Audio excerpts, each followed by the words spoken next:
जय माता दी। आज का दिन अत्यंत पावन है।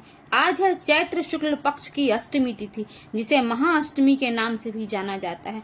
यह वही दिव्य तिथि है जब माँ दुर्गा अपने महागौरी स्वरूप में विराजती हैं। माँ महागौरी पवित्रता, शांति और सौंदर्य की देवी हैं। उनका गौर वर्ण पूर्णिमा के चंद्रमा के समान है। चार भुजाओं में त्रिशूल, डमरू और अभय वरद मुद्रा के साथ वे समस्त संसार को आश्रय देती हैं।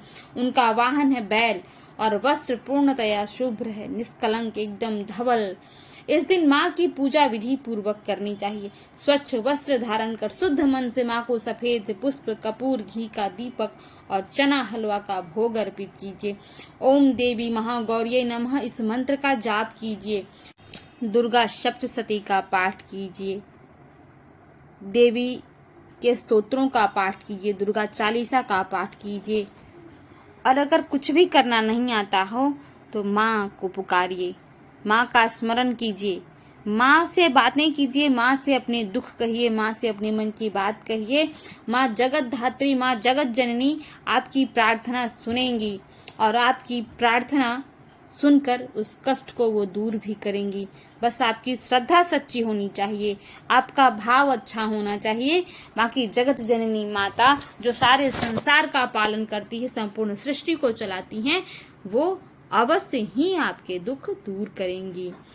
तो इस पावन अष्टमी तिथि पर आप माँ महागौरी की पूजा कीजिए, उनकी कृपा पात्र बनिए, उनकी कृपा पाइए, भक्ति पूर्वक उनका नाम स्मरण कीजिए, अपने पापों की क्षमा मांगिए, अपने कर्मों में सुधार कीजिए।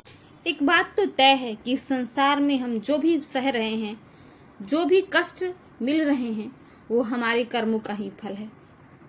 बिना कर्म किए फल मिल नहीं सकता। तो अच्छा कर्म कीजिए, अच्छा फल मिलेगा, और बुरे कर्मों का फल तो बुरा ही होता है। आपके प्रारब्ध बुरे थे, आपके पूर्व जन्म का कर्म बुरा था, वो सब कुछ आपको इस जन्म में घटित हो रहा। वो जितने भी दुख भोग रहे हैं वो आपके केवल इस जन्म के नहीं है, आपके पिछले जन्मों का भी फल है। तो इस जन्म में जानते बूझते कोई ऐसा कर्म न कीजिए। मन तो बड़ा पापी है, उसको पाप में बड़ा मन लगता है, किसी को दुखी करने में बड़ा मन लगता है, किसी पर नियंत्रण करने में बड़ा मन लगता है। लेकिन इन आदतों पर आप स्वयं पर नियंत्रण पाइए, और आप अगर स्वयं पर नियंत्रण कर लेते हैं तो देवी आपकी प्रार्थना अवश्य सुनेंगी, आप पर अवश्य ही कृपा करेंगी। तो माँ की कृपा पाने के लिए माँ की तरह दयालु बनिए, माँ की तरह क्षमाशील बनिए और माँ की तरह योद्धा भी बनिए।